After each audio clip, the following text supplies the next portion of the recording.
માસ પૂર્વે grid ચોકડીથી બાલેજ overbridge સુધીનો ડામર રીસર્ફેસ આઇકોનિક રોડ બનાવવામાં આવ્યો હતો। ₹2.14 કરોડના ખર્ચે બનાવેલ આઇકોનિક રોડ સામાન્ય વરસાદમાં જ ધોવાઈ ગયો છે।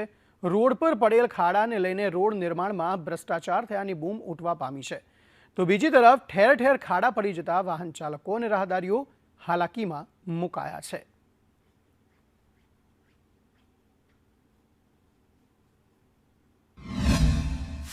આણંદ મહાનગરપાલિકાએ એક માસ પૂર્વે જ આણંદનો જે બાલેજ રોડ છે એને આઇકોનિક માર્ગ જાહેર કરી અને નવનિર્માણ કર્યો હતો।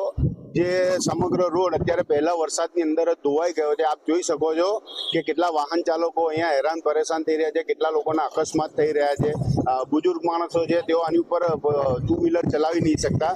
જો આને આણંદ મહાનગરપાલિકાના કમિશનર શ્રી આઇકોનિક માર્ગ કહેતા હોય તો આણંદના બીજા માર્ગોની હાલત કેવી હશે એ આપ ખુદ વિચારી શકતા હશો। હા, આપણા આણંદના ધારાસભ્યએ ઉદ્ઘાટન કરેલું રોડનું એ ચામરધા ચોકડીથી લઈને ગ્રીડ ચોકડી સુધી બહુ મોટા ખાડા દેખાય છે।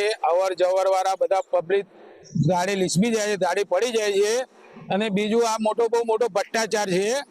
આ આણંદ મહાનગરપાલિકા કમિશનર આપણા બાપના જે છે એમણે સૂચના આલું છું અને આ મહાનગરપાલિકા જોઈને એટલું ધ્યાન રાખે અને આ રોડ તેવું બને છે તેવું નહીં, આ રોડનું ભ્રષ્ટાચાર બહુ મોટું લાગે છે। હાલમાં ડામરનું કામ કરેલું હતું, પરંતુ હજી એનું પેઇન્ટિંગ અને જે સિલકોટનું કામ હજી પણ બાકી છે અને એ કામ ચાલુ જ છે, હજી કામ પૂર્ણ થયેલ નથી।